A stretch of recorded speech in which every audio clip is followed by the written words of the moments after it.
안녕하세요. 저는 결혼한 지 한 달이 됩니다. 정신없이 결혼 준비하고 결혼식 올리고 신혼여행 다녀온 지 일주일밖에 되지 않았어요.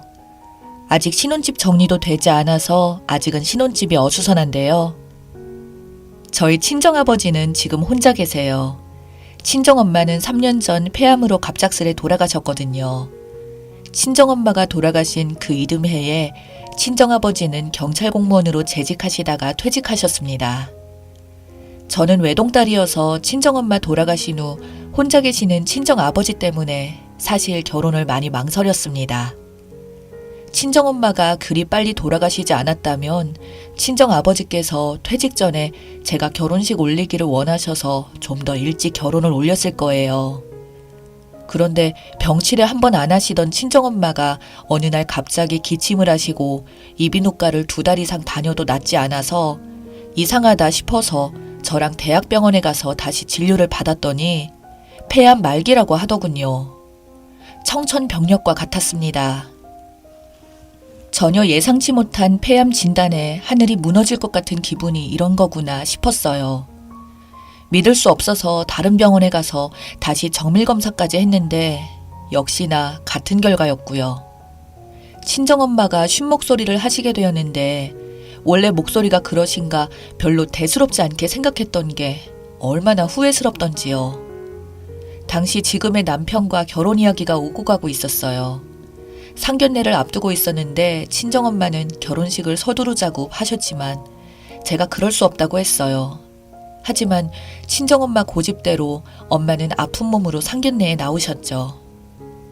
당신 몸 걱정보다 하나밖에 없는 딸이 엄마 없이 혼자 결혼식을 하게 할 순 없다고 하셔서 결혼식을 강행하자고 하셨어요. 친정엄마는 당장 항암 치료다 뭐다 할 일이 태산인데 지금 내 결혼을 걱정하느냐고 속상해서 엄마 앞에서 그랬어요. 그렇게 상견례만 치룬 상태에서 친정엄마는 항암치료 3회 받으시다가 하늘나라로 가셨습니다. 꿈인지 생시인지 믿을 수 없는 현실 같았어요. 이렇게 갑작스럽게 가시다니 믿을 수 없었습니다. 친정엄마는 마지막 순간까지 제 손을 놓지 않으셨어요. 온전한 정신일 때 친정엄마가 유언처럼 저에게 말씀하셨어요. 내 딸 이제 다 컸으니 아빠를 잘 부탁한다. 아빠한테는 네가 전부야. 그리고 엄마가 미안해. 그리고 사위가 될 남편에게도 말씀하셨어요. 자네 부탁하네. 하나밖에 없는 소중한 내 딸 부탁해. 그때는 그렇게 말하는 엄마가 어찌나 밉던지 저는 그런 소리 하지 말라며 나는 아직 엄마 애기라고 엄마가 나 보살펴줘야 하는 애기니까 그런 말 하지 말라고 하며 울었습니다. 하지만 갈수록 심해지는 통증으로 엄마가 힘들어할 때 내가 할 수 있는 일이라고는 무통주사 놔드리고 입술에 물수건 축이고 옆에서 쳐다보는 거였어요. 호스피스 병동에서 피 말리는 날들이 제게는 꿈이었으면 싶었고 현실이 아니길 바랐습니다. 그렇게 엄마가 돌아가시고 장례식까지 어찌 치렀는지 몰라요.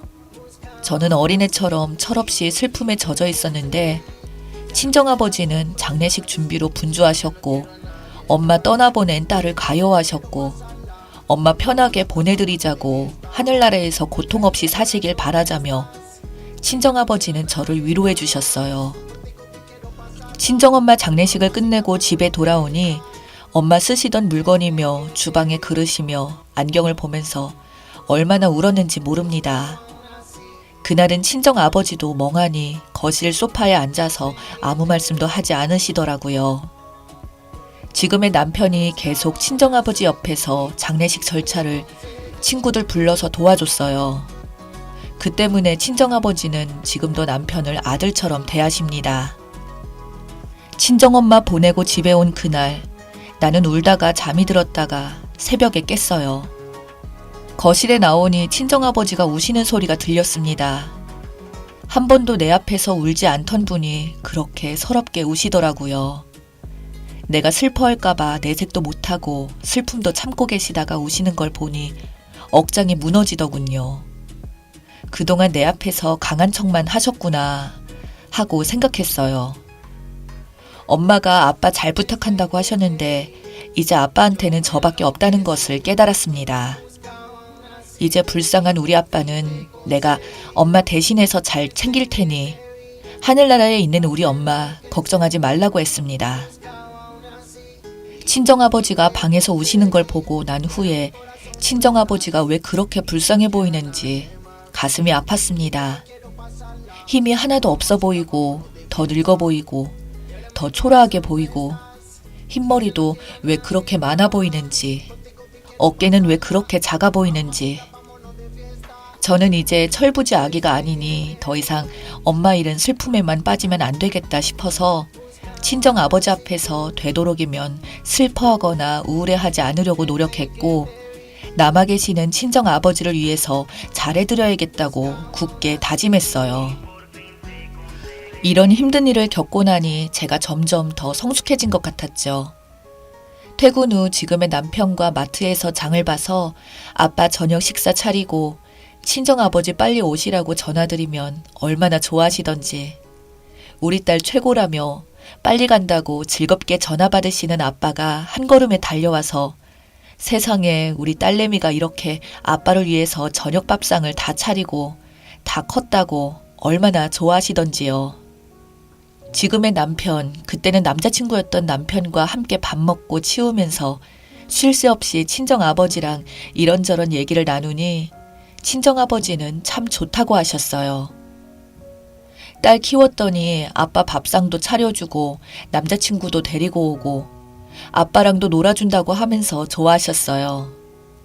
사실 저는 그때 친정아버지가 새벽에 몰래 우시는 걸 보고 친정엄마와 함께 지낸 집에 오기 싫어서 혼자서 불쌍하게 술이나 드시며 슬픔을 삭히고 계실까봐 걱정되었어요.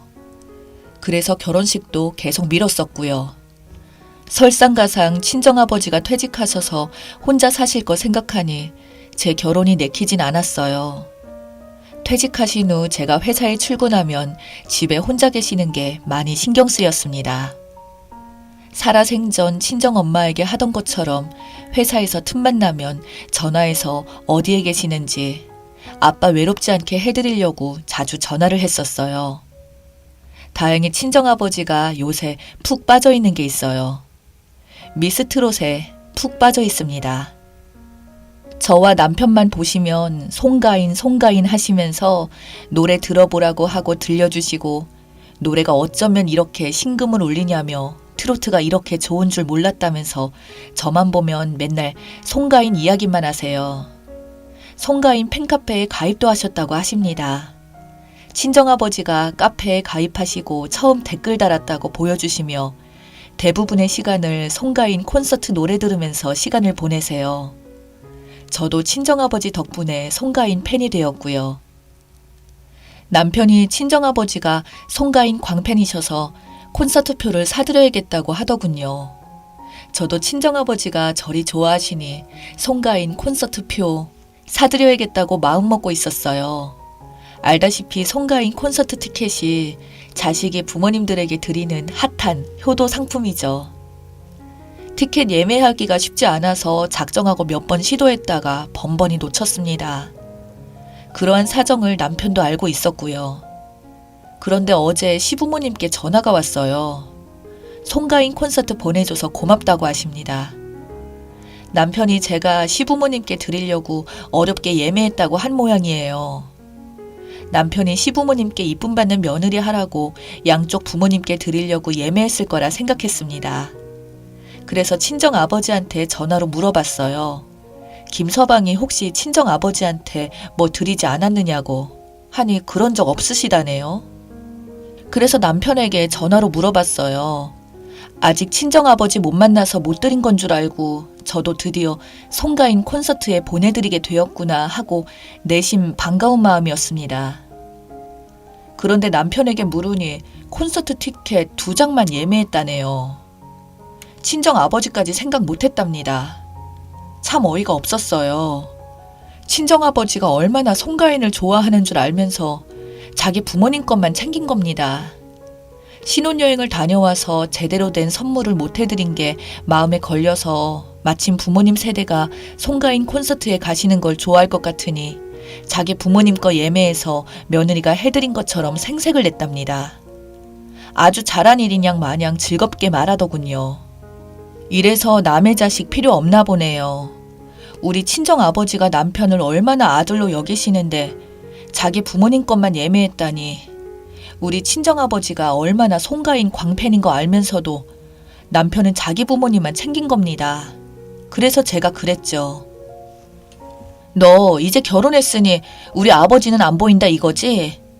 우리 아빠가 얼마나 송가인을 좋아하는지 알면서 너네 부모님 것만 챙겨? 네가 우리 아빠한테 양주 한 병 던져준 것 말고는 뭐 했는데? 우리 아빠 퇴직금 쪽에서 전세자금 보태주라고 신혼여행 비용 전부 해주셨는데 네가 뭔데 그렇지 않아도 혼자 계시는 우리 친정아버지를 홀대해? 라고 하니 남편은 뭘 그런 걸로 꼬투리를 잡나면서 다음번에 예매해드리면 되는 거라고 별걸 다 화를 낸다고 하면서 전화를 끊었어요. 이제 슬슬 본색이 나오나 보네요. 남편이 이런 인간인 줄을 몰랐어요. 결혼 전에 그리고 친정아버지한테 아들처럼 하더니 깜빡 속은 친정아버지는 이런 줄도 모르고 자기 아들인 것 마냥 대해주시는데 남편은 결혼한 지 얼마나 되었다고 싹 달라지는지 정이 떨어집니다. 그래서 남편에게 말했습니다. 친정아빠는 나 하나뿐이라고. 엄마도 안 계시고 혼자 사시는데 그리고 얼마나 송가은 광팬이신데 자기를 얼마나 아들처럼 예뻐하시는데 네 부모님은 두 분 다 살아계시고 자식들도 가까이 있고 우리 아빠는 하나 있는 딸마저 시집 보내고 혼자 계시는데 너는 너네 부모님만 챙기냐고. 나는 내 남편이라는 사람이 내 아버지도 자기 부모처럼 위해주는 남자를 원한다고. 나라도 불쌍한 우리 아버지 챙겨야겠다고. 앞으로 이럴 거면 나는 너랑 못 산다고. 이럴 줄 알았으면 난 너랑 결혼 안 했다고. 아직 혼인신고 안 했으니 헤어지자고 했습니다. 그러자 남편이 결혼이 장난이냐고 그렇게 쉽게 말하지 말라고 하자 미안하지만 결혼이 장난이 아니고 앞으로 몇십 년 동안 자식 낳고 살아야 하는데 신중하게 생각한 거라고 말해주고 이왕지사 살림살이는 내가 다 해온 것이니 친정 아버지가 해준 전세금 돌려주고 결혼 없던 일로 하자고 했어요. 그러자 마지못해 미안하다고 잘못했다고 하는데 전혀 진심이 보이지 않았습니다.